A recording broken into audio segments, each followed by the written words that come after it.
मैं राम सेतु में भगवान श्री राम, उनकी वानर सेना, नल नील और असंख्य रिच भालू और सभी ने मिलकर राम सेतु का निर्माण किया था।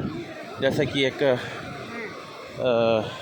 अक्सर सुनने में कथा मिलती है कि छोटे से गिलहरी ने भी प्रयास किया था। तो आप देख सकते हैं कि इस वक्त हम लोग हैं भारत के अंतिम सीमा पर, जिसका नाम है राम सेतु। आप देख सकते हैं वो धनुष कोड़ी का प्रतीक स्तंभ, भारतीय भूभाग के अंतिम बिंदु का प्रतीक अशोक स्तंभ धनुष कोड़ी में। और ये आगे जो आपको एक स्ट्रक्चर दिखाई दे रहा है, यही है राम सेतु। जी हाँ, और हम इस वक्त जिस स्ट्रक्चर पर खड़े हैं ये भी राम सेतु का ही भाग है। और इस वक्त हम हैं तमिलनाडु के रामेश्वरम के धनुष कोड़ी में, जो भारतीय भूभाग की अंतिम बिंदु है। इसके पश्चात 22 किलोमीटर दूर श्रीलंका प्रारंभ हो जाता है। आश्चर्य होता है देखकर कि समुद्र के अंदर भगवान ने हजारों साल पहले, जब तकनीक का उतना विकास नहीं हुआ था, कैसे उन्होंने एक पुल बांध दिया और आतताई दुष्ट रावण का वध करने वो चले गए समुद्र के उस पार।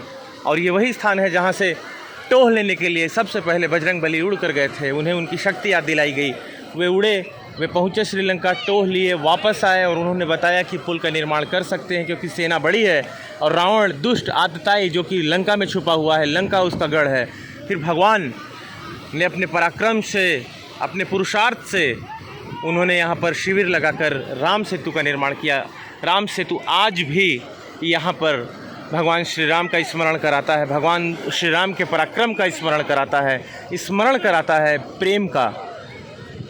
पूरे विश्व में ताजमहल को प्रेम का प्रतीक माना जाता है, परंतु यहाँ आने के पश्चात आपको प्रेम का एकमात्र प्रतीक आपको स्मरण होगा, आपको दिखाई देगा।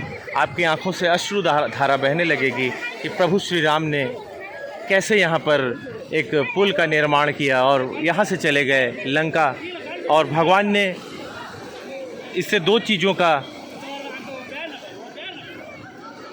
हम सबके बीच में संदेश दिया। पहला तो ये कि दुष्ट आतताई रावण का वध करके उन्होंने अधर्म का नाश करके उन्होंने धर्म की जय का एक घोष किया। और दूसरा उन्होंने प्रेम का भी संदेश दिया कि अपनी पत्नी को प्राप्त करने, अपनी लज्जा को प्राप्त करने उन्होंने कैसे इन भौतिक बाधाओं को दूर किया और कैसे वो वहाँ पहुँच गए।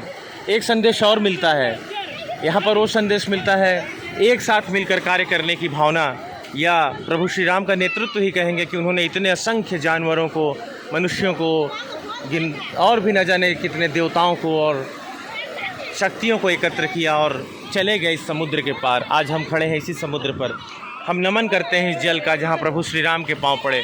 मैं मिथिलेश पाठक।